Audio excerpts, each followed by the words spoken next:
Roche. Europe 1, il est 6h41, c'est l'un des grands projets touristiques du moment sur la Côte d'Azur, mais un projet controversé. On vous en parlait il y a quelques jours sur Europe 1. Canua Island est prêt à jeter l'ancre à Mandelieu, près de Cannes. Cette plage privée flottante fait l'objet d'opposition jusqu'au sein même du gouvernement. Votre invité Alexandre est l'hôtelier Grégory Pourrin, directeur général de Centaurus Group, investisseur dans le projet Canua Island. Bonjour Grégory Pourrin. Bonjour Alexandre. Pour bien comprendre d'abord le projet, décrivez-nous très concrètement Canua Island. L'île de Canua, en fait, c'est une petite île artificielle, hein, c'est ça, avec une grosse surface quand même. Alors, Canua Island, c'est une innovation mondiale puisque c'est un restaurant flottant dans lequel on va pouvoir venir se restaurer, boire un verre le midi, le soir, et offrir surtout à une clientèle qui pour l'instant est extrêmement restreinte le fait de pouvoir venir passer un moment en pleine mer. Pour l'instant, c'est offert uniquement à une clientèle aisée qui pratique le yachting. Une plage privée, donc C'est un restaurant flottant. avec des transats. Avec des transats, avec une piscine d'eau de mer désalinisée, avec un bar. Voilà, c'est effectivement un restaurant plage flottante. Bon, une belle surface, hein. On parle de près de 2000 mètres carrés quand même pour se figurer le... Pas tout à fait, mais effectivement, c'est grand pour accueillir jusqu'à 350 personnes sur cette plage. Alors, les autorités vous refusent pour l'instant la délivrance du permis d'armement. Hein. Qu'est-ce qui coince? Sur quel point vous êtes recalé là, à ce stade? Alors écoutez, j'aurais tendance à vous dire, j'aimerais bien le savoir.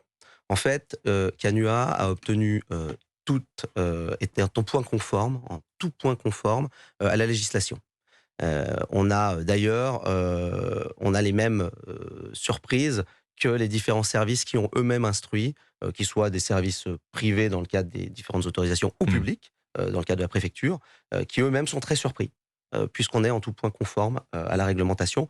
Et vous savez, quand vous avez le ministre qui, lors d'une intervention publique, demande à ses équipes de prendre tout leur temps Alors, pour vous instruire parlez ce du projet. ministre de la Mer, hein, Exactement. Hervé Berville. Tout à fait, qui est venu à la Seine-sur-Mer et qui a demandé publiquement à ses équipes de prendre tout leur temps pour instruire ce projet.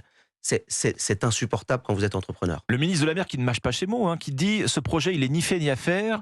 Il parle d'aberration écologique. Alors c'est l'une des craintes qui s'exprime en tout cas sur votre projet, hein, Grégory Pourrin. Merci de me poser cette question. En réalité, je crois que le ministre de la Mer, il reprend juste les mots de notre président de région, qui lui-même... Exactement. Qui lui-même est très étonnant, puisque ce projet, il l'a soutenu, lui et la région, lors de son lancement il y a maintenant effectivement plusieurs années, puisque c'est un projet qui a mis plusieurs années à se construire, à se construire non seulement physiquement, mais également dans le projet. Et pourquoi est-ce qu'il l'a soutenu? Pourquoi est-ce que la région a apporté non seulement son soutien, mais également une caution auprès des différentes banques qui nous ont accompagnés dans le projet? C'est très simple, c'est parce que ce projet, il est non seulement écologique, mais en plus, il répond à l'ensemble des critères que Renaud Muselier lui-même veut voir naître dans le yachting en PACA dans les prochaines années. En quoi est-il écologique ce projet? Alors, le projet, il répond justement aux critères qu'est en train de poser la région PACA, c'est-à-dire utiliser du biocarburant. Vous savez que on serait demain Canua l'un des très rares bateaux, puisqu'il y a moins de 10% des bateaux, des yachts qui naviguent en Méditerranée, qui utilisent du biocarburant. On va, de notre propre organisation, recycler nos eaux grises, nos eaux noires, ce qui n'est pas le cas des yachts. Vous savez, les yachts, ils rejettent leurs eaux grises, leurs eaux noires en pleine Méditerranée. On consomme 30 fois moins d'énergie qu'un yacht.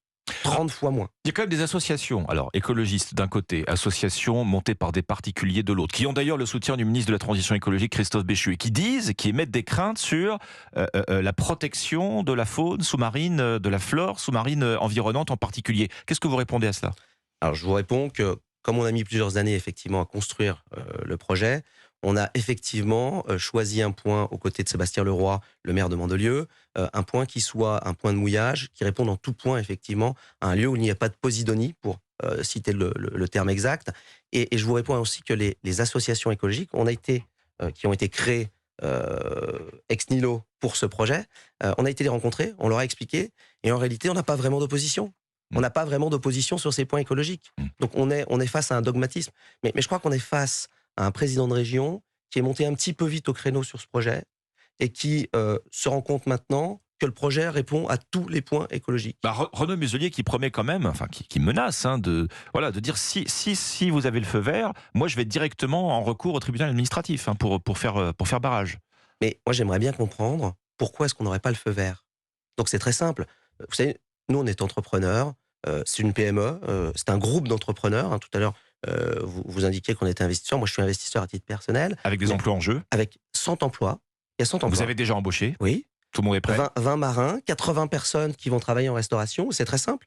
Fin de cette semaine, si on n'a pas l'autorisation, la dernière autorisation qui doit être visiblement, le feu vert doit être donné par le gouvernement. Si on l'a pas, on est dans un état de droit, on arrêtera.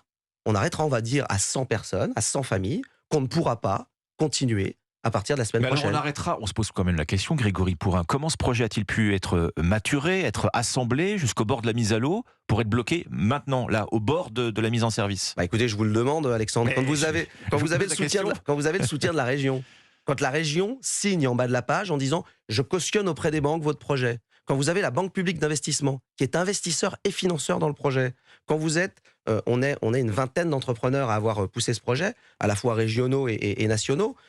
Moi, je suis entrepreneur, je suis français. Je crois en mon pays. J'ai entrepris depuis 25 ans. Je suis comme vous. C'est-à-dire que j'arrive au bout et quand le bateau arrive, on nous dit « ah ben non, finalement, on va tout faire pour le bloquer ». Mais sur quelle base? On vous répond pas. En 2 mots, Grégory Pourrin, très vite, malheureusement, la prochaine étape pour vous?